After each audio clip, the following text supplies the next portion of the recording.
Greetings, know-it-alls. It's time to review Picard Season 2, Episode 2, Penance. It's an entirely new universe. History has been altered. And now what?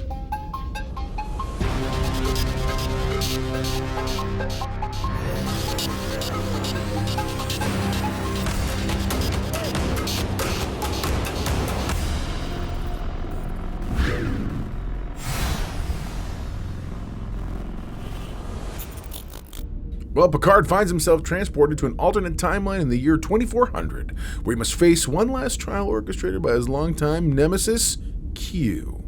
What's up, my know-it-alls? Having a little fun there in the opening. So, all right, we're looking at a very, very interesting episode. So, I'm a big fan of Star Trek, have a history with it. We're used to seeing things like the mirror universe. We're used to seeing alternate timelines and alternate universes. But you find out very quickly in this episode that this is not an alternate universe. This is our universe. The big difference is Q has changed our timeline. Or has he? The episode starts with the view of Earth, and what you see is sort of a shield. They've rather than fix the ozone layer, you find out from Q that over time, because we're who we are, we never tried to repair the planet. We tried to, in essence, rebuild the shield around it. Now, I'm going to give a quick prediction as we even get started in all this. I feel like this show is going to be a meta-commentary on where we are as a culture today. You're going to find out later on, little spoilers, that the discrepancy happens in 2024, which is only 2 years north of us. So I believe that we're going to end up seeing some sort of a meta-commentary about the state of affairs in the world and how essentially, if we're not careful, it can lead to this, i.e., an egalitarian, whatever, all that dystopian type future stuff. So Q and Picard walk out onto the lanai, and while there, Picard's doing his usual blustering and the whole thing. He's like, "What have you done, Q? And I can't stand for this, and I'm too old for this." And Q essentially is really ramming it down his throat. He's like, "What are you talking about? Are you crazy?" Oh, he's just going off on him, and at one point, Picard kind of realizes, "You're not well." I really like what they're doing. Instead of using the campy, bright flash of Q stuff when he does his snap. Au contraire, mon capitaine! He's back! Every time he does his snap, Picard kind of turns his head and he's somewhere new.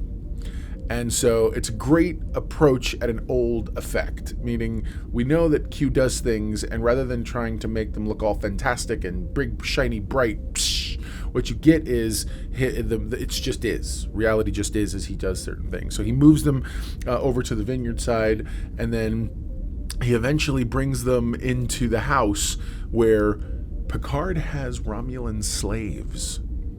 That's right, slaves. And Picard's like freaking out, and he's like, "I can't believe this world," and the whole thing.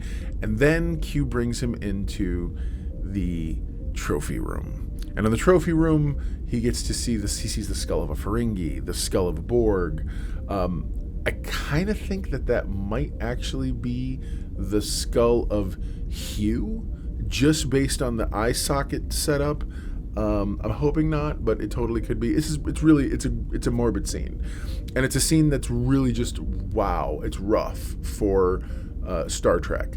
And then you get this wide shot that shows all the various ones, and he begins telling the stories. He's like, "This is Gul Dukat, and this is such and such, and Martok, I think, and then this is Sarek." Knowing that General Picard executed Sarek, and then he turns, and we finally see what happened to that portrait of the Enterprise that used to be above the mantle. It is now the portrait of the Confederate starship. I believe it's World Razor, and Razor is in raising, Raze. Anyway, and it's just this ship obliterating everything. It's something else. So then we cut to Picard, and he's watching this kind of hollow of himself doing essentially a propaganda speech, like, and you too can be the future because a safe galaxy is a human galaxy.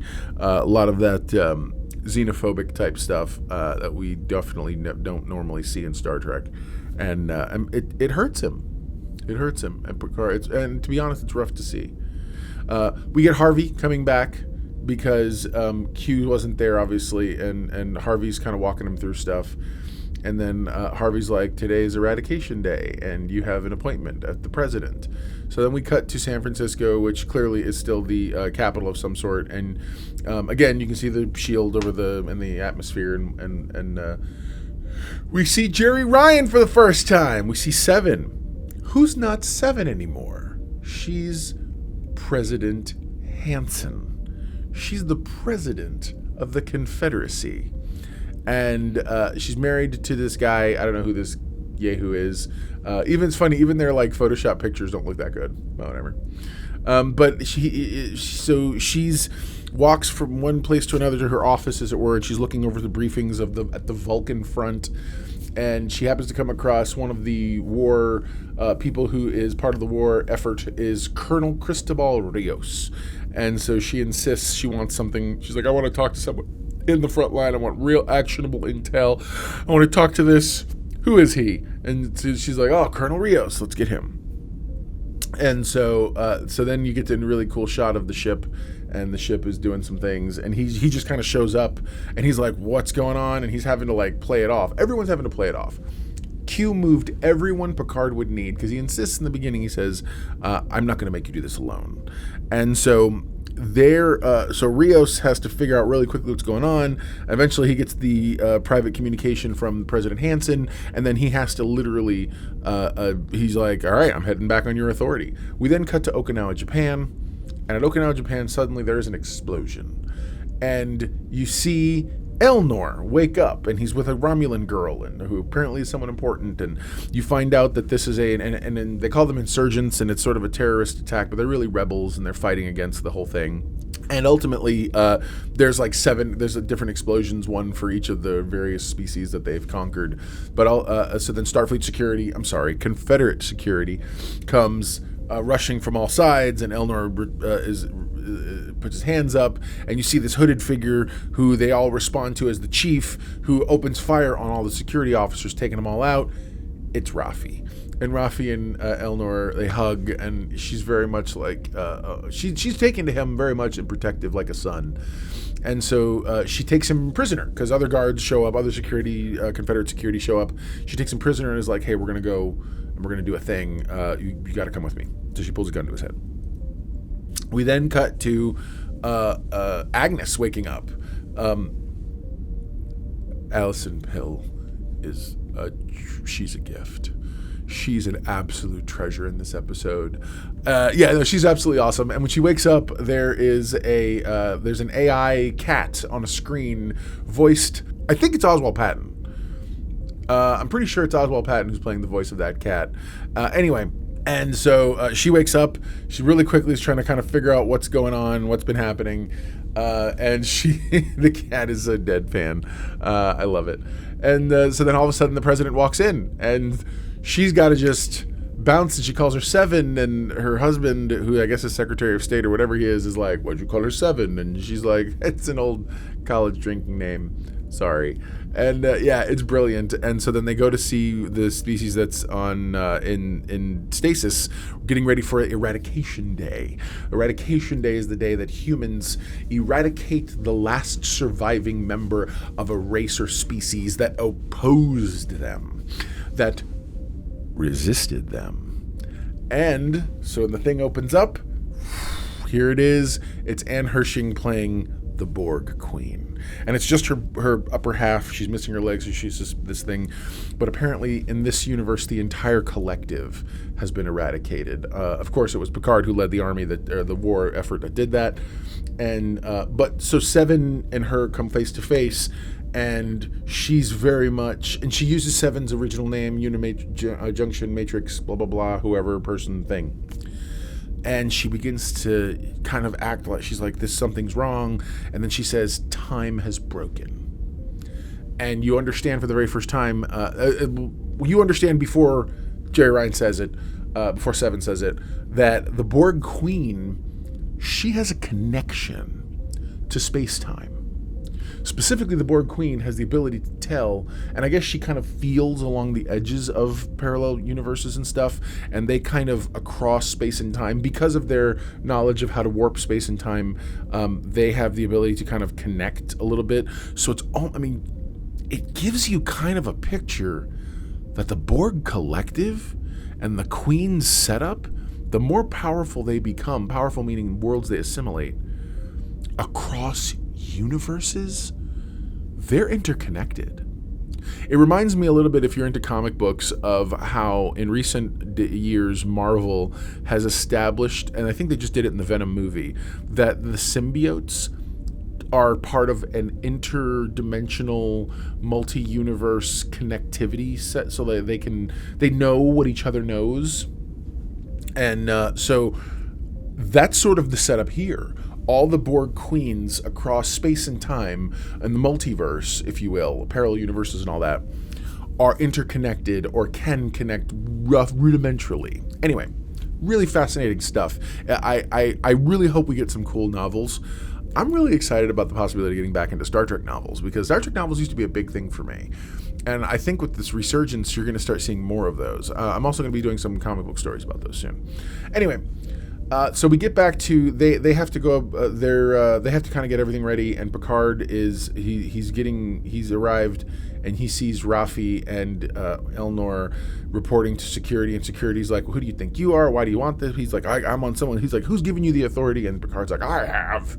And he walks out all big and bad and blustery, and he takes charge, and he says, come with me. And they're like, is that you? And he's like, yeah. And anyways, it's a really good kind of reunion, and eventually they meet up with the president, and Seven sort of says, hey, we have to figure this whole thing out. The Queen's downstairs. She's ultimately what we're gonna need to figure it out.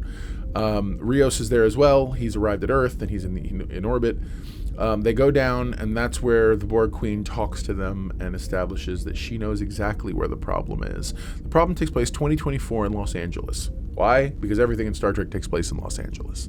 They confront one another. She's like, you're Locutus, this and that. And he's like, well, how are you going to help? Are you going to help us or not? They decide that that's going to be the only opportunity, so they try to transport out, only to find out that there's inhibitors keeping them there. So that's when Annika's husband shows up, the first husband, I guess. I don't know what you want to call him. And he shows up, and he's like, what's going on here? This and that. And then you get Allison Pill, who plays Agnes. She does the greatest rundown since Michael Pena in Ant-Man, in the Ant-Man movie.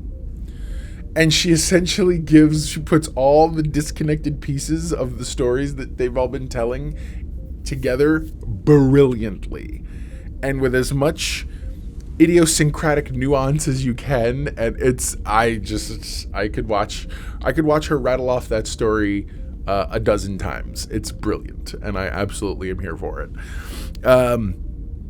So after that, we kind of cut to where the ceremony's happening.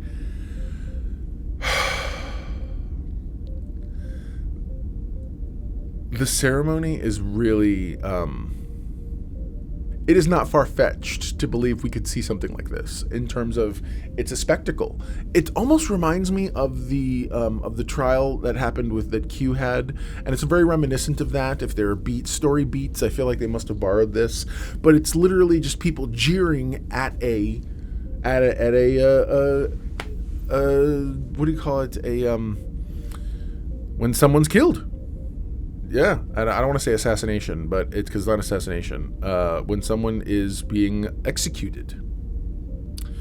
And so Picard has to play the role, and golly, between the color schemes and everything else, they're very keying in. Production design is keying in on a fascist dystopia type look. By the way, annoying that I even have to ask, but you are down with fascist dystopias, right?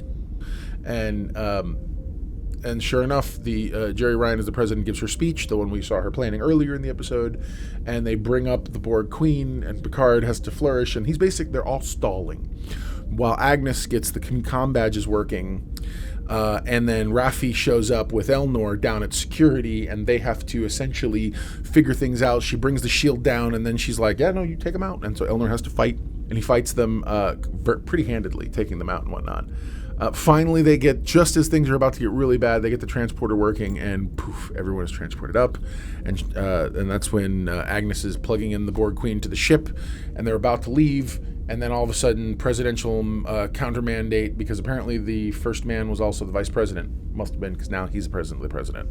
He shows up, and he's like, what are they going to say in your head when I take your head?